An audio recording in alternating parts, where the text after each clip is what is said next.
सावजी तर्री पोहे हे नागपूरमध्ये भाजप उमेदवारांनी नामी शक्कल लढवून वापरलेत। मतदारांशी चर्चा करत असताना तर्री पोह्यांवर ताव मारलेला आहे।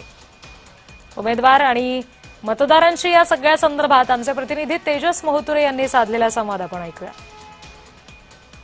आपल्यासोबत धर्मपाल भाऊ मेश्राम आहेत। भाऊ, काय सांगाल? तर्री पोहाचे आस्वाद घेत आहेत तुमचे उमेदवार, तुमचे नेते, काय एका अर्थानं हा तर्री पोहाचे आस्वाद मुख्यमंत्र्यांनी सुद्धा घेतला, काय आस्वाद तुम्ही येणाऱ्या काळात नागपूरकरांना द्याल?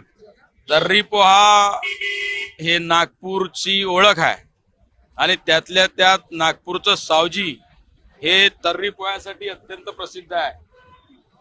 खरं तर माननीय मुख्यमंत्री देवेंद्रजी फडणवीस साहेबांनी तर्री पोह्यावर लोकांसोबत चर्चा केली।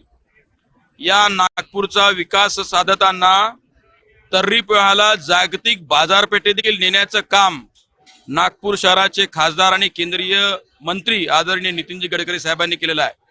आम्ही या नागपूर शहराचा विकास प्रामाणिकपणाने साधलेला आहे। या नागपूर शहराला विकासाचे नवे परिमाण दिलेले आहेत, नवी मापदंड निर्माण केलेले आहेत।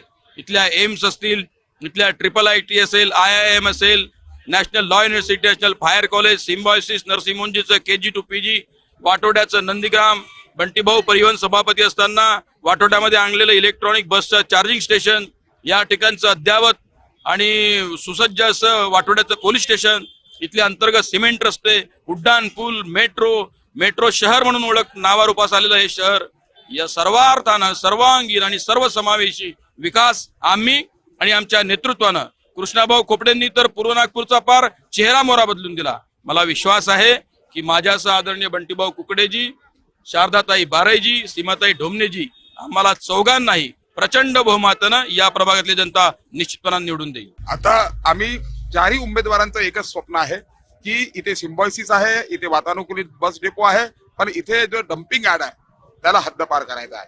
हे आमच्या चारही नगरसेवकांचं म्हणजे चारही आमच्या उमेदवारांचं हे स्वप्न पण आहे, हा संकल्प पण आहे। कॅमेरामॅन मंगेश मोहितेसह तेजस मोहतुरे, जय महाराष्ट्र न्यूज, नागपूर।